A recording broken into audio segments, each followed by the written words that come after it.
Wardrobe furnishings for Retro Game Haul was provided by 80stees.com. For all your rad retro shirt needs, go to 80stees.com.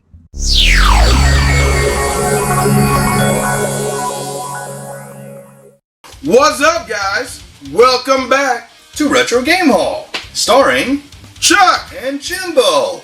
And what do we do here again? We fucking bring you the hottest shit on the internet is what we do. Whoa. That's why you keep tuning in. Like hotter than X videos? Well, that's going to be the second part.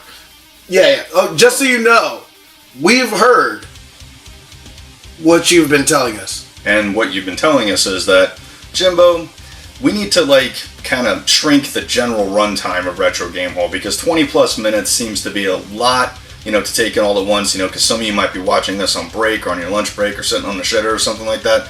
We want to make sure all of you guys get your Retro Game Haul fix. But for those of you out there who actually like that mega haul content, we're not going to stymie you guys either. We're going to hook everybody up here as best we can. So we're going to do it like we used to, where we cut Retro Game Haul into basically two segments. It's not going to be games and accessories like it used to. Accessories have slowed down a little bit for me because, that cabinet back there is... Come the fuck on. How much more do you want them to get? It's too much. So we're leaning more towards games. But you're still going to see a little bit of accessories, a little bit of eccentricities here and there. And you're just going to get kind of a mishmash, mixed bag in each episode. You never know what you're going to get. We're not going to tell you what you're going to get. We're going to leave a surprise. Because we know what you want, man. We know. We know how dirty you are. We're going to wash you with Nintendo soap. So we should probably start the show now. Because the same people who are like, dude, it's too long, are probably like, why are you still talking? Get into the games. You made us do this. Yeah. We had to explain it to you. You made this happen.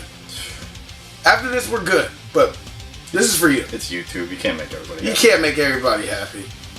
But we're trying. We're trying. Even you, little troll. Even you. What the actual fuck is this? It's not supposed to exist. It's not supposed to exist. This is a Sega game. We have Shinobi on Nintendo. But it's on a Nintendo. By Tengen. Who would have thought? Tengen, actually. Tengen. Yes. Tengen. Well, they were like the gangsta NES cartridge company because they remanufacture the lockout chip. So these are not NES authorized. No, this is bootleg as fuck. It is. But it's still Shinobi. It's fucking Shinobi. Yep. So, you're welcome, Nintendo fans. Good title right there. And it's even black. It's like a fucking ninja. Next up, we have Marble Madness from Milton Bradley. Excellent. Frustrating as hell though, and it's really fun to play with somebody because you can check their bitch ass right off the cliff. Yeah. Right off the cliff. You just play, hey man, going, oh, you fell off. You suck. Hi sis. Now we can do it all over again. What? Next up from Konami, Russian Attack. I love Classic. That silver border. Classic, you can't beat it. It was so good that they were so uniform with all their games. Yeah. I'm a collector, and collectors like to be organized, and Konami is just perfect. Yeah, this is good shit. If you haven't played it, you got Tom Selleck with the fucking... It's not focusing. Gun. I don't know why, but it's there, right there. It's right there. Bam! Bam! Russian Attack. Trivia question for you, Chuck. Oh, what was the original title of Russian Attack? Ooh. I know it. What is it? It's on the Konami multicade downstairs. Wasn't Russian Attack. Something USA? Okay, I don't... I'm fucking up. I'm nerd failing. What? Green Beret. Green Beret. Yeah. Green Beret. Green Beret. Next up, we have Section Z from Capcom, who pretty much did no wrong on the NES. Like, ever. Fair enough. Everything they did was pretty much good. Cool space shooter. Man, I'm pretty sure I rented this one from Errol's Video when I was a kid. That was before we had a Blockbuster. We had Errol's, E-R-O-L-S. Like Errol Flynn. Yeah. Errol's Video. And they came in these giant red, overstuffed, when you get a VHS tape, it had foam and shit, and it made the tape this big. And whatever, and you go there and you buy your NES. Shit, they were one of the first internet providers in this area. They did everything. I forgot about that. They did everything. They did internet and stuff too. If you grew up around this area, you probably worked for Arrows at some point. Probably. I saw an Arrows tape in a Goodwill the other day. I was like, whoa. I was like, I haven't seen that in a while. I wanted to buy it just because of that. Yeah. Just because it looked cool. But I'm looking forward to checking this one out, man. I really have not played this one since I was a little kid. But I seem to remember having fond memories of this. This is a really cool shooter. So, rock on. Jim Hopper. I know this man. He wasn't killed. He was skinned alive. fucking Predator. Predator. One of the manliest movies ever made. Without that, the Expendables would not exist, man. They wouldn't. Jacked up dudes going into the forest and just punishing evil. Or a sexual Tyrannosaurus. So next up, we have an RPG on the NES. Entry in the Ultima series, Ultima Quest for the Avatar. And I was lucky enough to get the manual for this one, which somebody has apparently... I was going to say, somebody... They've already written on it. Like, it's got the X's and O's and stuff for their, I guess their armor type and their equipment. Fighter. Yeah. Use only the Avatar. Yeah, so I got somebody's cheat sheet. And somebody maybe could explain this to me. Why only some NES games have the gold label on the back? Like, I get the ones that are actually made by Nintendo would have that. Like Dragon Warrior, you know, the stuff that was actually put out by Nintendo. You know, some of the Mario games and Kirby and shit like that. All the IPs that they actually own, but why do the rest of them have that? I'm sure I could Google it, but I'm being lazy, and I'm giving you a reason to leave a comment, which is smart YouTubing. Next up... Get your mind out of the gutter. I know! Puss in Boots. Puss in Boots. You know what? I've never played this.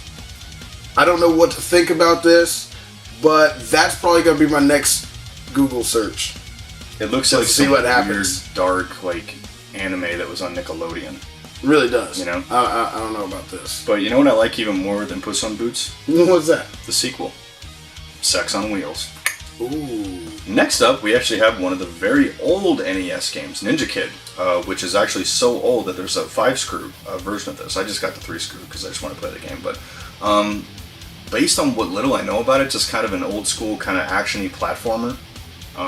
You know, much like a lot of the original NES games, a lot of the black box titles, just very, very simple because they were just breaking away from Atari at that point, trying to differentiate themselves. But I actually really like games like that. You know, the ones that are very straightforward, almost kind of arcadey. You know, kind of the throwback to one of the golden eras of the arcade. So, really, really minty cartridge, actually. So, I'm looking forward to playing this one. I hope it's not bad. Next up, something that I'm not familiar with, Mule, or M-U-L-E. I'm sure that's a shortened name of something, but it's not. Thank you, acronym. Yeah. Acronym. It's because they didn't want to put ass, you know, on the controller, ASS. Oh. Quite possibly. Probably. But yeah, this is actually one of the most interesting covers I've seen in a while. You have what appears to be an astronaut who just said, fuck having a helmet, I'm going to breathe this atmosphere. Got some alien dudes, but he's dragging a... That doesn't even look like a donkey. That's not a donkey. That looks like a horse, but he's rocking America. Yeah. American flag. Look at that shit. Look at that shit. Because only we're this crazy. Yeah, he's like, I'm going to pull my mule through space. I'm going to say, fuck your atmosphere. And just take it all in while waving the American flag. Quick, turn on the reactor. So I know I'm going to lose some serious nerd points for this one, and I really have no explanation for this because this is a super common game. But first, shout out to my buddy Retro Zapper Andre. Thank you very much for this. I actually won this in his contest. Better wait than never. I promised you it would be in the next haul video, and well, this is the next haul video. So, Super Mario Bros. 3. I didn't own that until now. Obviously, I did when I was younger. I guess I've just been kind of lazy about getting this one because I have Super Mario All-Stars, and that's on the Super Nintendo, and it's like the better version of Super Mario Bros. 3. And I can play that, and you know, there's no excuse. Yeah, I was just about to say, there's no fucking excuse to it. It's a fantastic game. This is one of the must-haves for the NES, if not one of the best games ever made. I'm so upset, I might even just pull your black card along with your nerd card. Yeah. So I can't say I'm black and I'm proud anymore? No. Not for at least a week. I'm going to take away your privileges. Well, before you do that, thanks, Andre, for making me this really cool box for it. Yeah, good job on that. That's really neat. So next up, we have King of the Monsters. If I remember correctly, I believe this is one of the few Godzilla games that's actually good. Yes. It's not technically Godzilla, but... Well, not technically, but it's close. It's got the knockoff with the weird horn. But, you know, it's essentially Godzilla-ish fighting a giant rhino beetle. Like Godzerka. Godzerka. So, yeah, check out Godzerka. You won't be disappointed. Who makes that game, Chuck? Oh, that would be SNK. All the way. That's why you won't be disappointed. Nope. We got some shit coming for you now, guys. We do. I've been kind of on a shooter craze for Super Nintendo because I recently discovered that there's quite a few of them for that system, and a lot of them really aren't that expensive. I haven't rounded them all out yet. Some of them do get a little bit pricey, but the majority of the really good ones are actually very, very cheap. So those are going to increase at some point. Shooters eventually just raise their value. I don't know why, but they do. So we'll blast through these four real quick. We have Earth Defense Force from Jalico, the Rival Turf people, so you know it's awesome. We have Darius Twin from Taito, so that's going to be really good.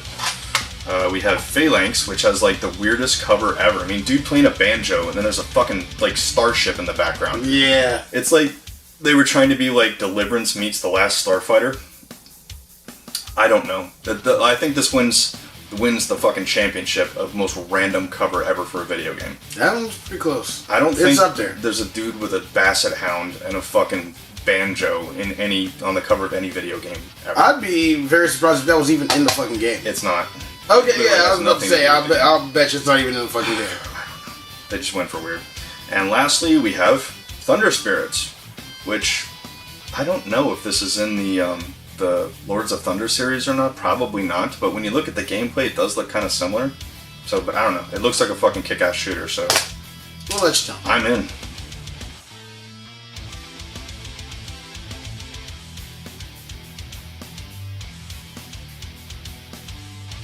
That's right, kiddies. We are back with another Bomberman pickup for the month. We really only have one this month. We've got some other Hudson Soft stuff, but this is definitely the only Bomberman pickup. Mainly because I have most of it, so that's going to kind of slow down for a little while because it's getting expensive. But this is one of the last few cheap ones. Bomberman Max 2 plays Bomberman. It's really cool that there's like another half of this game where it's Bomberman Max 2 Red, where you play as Max. And you can kind of tag team the games, like they interconnect. Yeah. You can play against each other and shit, and it's awesome, actually, for the Game Boy Advance. So, this is a great game. I actually look forward to playing it. And last for Game Boy, not forgetting Bonk's Adventure for the Game Boy. Done and done. I mean, it's not on the TurboGrafx or nothing, but dude. Yeah, but it's close enough. It's Bonk Portable, It's but Bonk Portable. why do I need that? I have a Turbo Express.